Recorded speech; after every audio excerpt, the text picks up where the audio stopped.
Petrol திருட போகிறோம். இந்த வீட்லேயே எப்பயுமே ஃபுல் டேங்க் அடிக்கிற ஒரே மனுஷன் எங்கள் அப்பா மட்டும்தான். அதனால் அவர் வண்டியில் முதல் ஆட்டையை போட போகிறோம். அவன் வண்டியில் பெட்ரோல் எடுக்கிறதுக்கு அவனே கேன் எடுத்து தரேன். இதில் மட்டும் பெட்ரோல் பிடிச்சேன்னு வச்சுக்கா, எங்கள் அம்மா விளக்க மாட்டாலே அடிப்போம். ஹாய் டார்லிங்ஸ், என் பேர் ஆயுஷ். எப்படியும் சேனலுக்கு எல்லாருமே புதுசாக தான் வந்திருப்பீங்க. மறக்காமல் சப்ஸ்கிரைப் பண்ணி பெல் ஐக்கானை தட்டி விட்டுங்க. இப்போ நம்ம எதுக்கு இங்கே நின்றுட்டுருக்கோன்னு பார்த்துட்டிங்கன்னா, பெட்ரோல் திருட போகிறோம். 9:30 ஆகுது, தெரியுதா?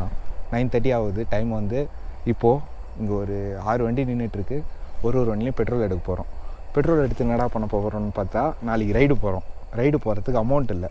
ஸோ அதனால் வந்து பெட்ரோல் ஆட்டையை போட்டு போகிறோம். ஃபஸ்ட்டு பிளாட்டினா நிற்குது. இன்னொரு உண்மையை சொல்லணுன்னா, நாங்கள் வெளியெல்லாம் திருடி மாட்டிக்கின்னு அடி வாங்கலாம் நம்மளால முடியாது. பிளாட்டினா வந்து இது எங்கள் தம்பி வண்டி. அந்த R15 வந்து எங்கள் வீட்டு வண்டி. ஆனால் அதில் எடுக்க முடியாது பெட்ரோல். டிஸ்கவர் எங்கள் அப்பா. அது இந்த வீட்லேயே எப்பயுமே ஃபுல் டேங்க் அடிக்கிற ஒரே மனுஷன் எங்கள் அப்பா மட்டும்தான். அதனால் அவர் வண்டியில் முதல் ஆட்டையை போட போகிறேன். அடுத்து இங்கே ஒரு ஸ்ப்ளெண்டர் நிற்குது. இது யாருன்னு தெரில, என் பக்கத்து வீட்டுக்காரர் தான் என்னன்னு தெரில. ஃபஸ்ட்டு இந்த 3 வண்டியில் எடுத்தாலே எனக்கு ஒரு 6 லிட்டர் பெட்ரோல் கிடச்சிரும். அதை வச்சு நான் 4 ட்ரிப்பு போயிடுவேன். இந்த மாதிரியே ஒரு 2 மாதம் தொடர்ந்து எடுத்துனா நான் லடாக் போயிடுவேன்னு நினைக்கிறேன். சரி, ஓகே.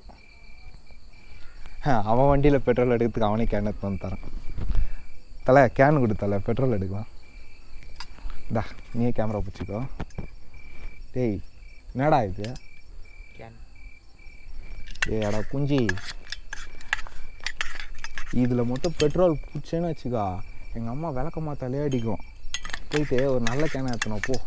அடிக்கிற வெயில்ல ஆவியாக போய்டுன்னு சொல்லிட்டு உனக்கு ஃப்ளாஸ்க் எடுத்துன்னு வந்து அந்த இது போகக்கூடாதுன்னு சொல்லிட்டு. ஐயோ, உன்னை கவர்மெண்ட் ஸ்கூலில் எங்கள் அப்பா படிக்க வச்சது எவ்வளோ பெரிய தப்புன்னு இப்போ தாண்டா தெரியுது. போயிட்டு எடுத்துனோடா போடா. கொஞ்சம் அறிவு அதிகமாக இருக்குது, அதனால தான் இப்படிலாம் மிஸ் அண்டர்ஸ்டாண்டிங்காக நடக்குது. ஃப்ளாஸ்க் எடுத்துன்னு வர ஒரே ஆள் பெட்ரோல் பிடிக்குது என் தம்பி மட்டும்தான். ஒருவேளை அவன் வண்டியில் பெட்ரோல் எடுக்கிறன்றதுனால இப்படிலாம் பண்ணுறானோ. சரி, ஃபஸ்ட்டு அப்பா வண்டியில் எடுக்க ஸ்டார்ட் பண்ணிடலாம்னா. அவர் வண்டியில் அதிகமாக வந்துச்சுன்னா வேறு எப்படி? ஏய், 2 லிட்டர்லாம் எடுத்து கண்டுபிடிச்சிருவாரா. சின்னதாக எடுத்துனோடா போடா.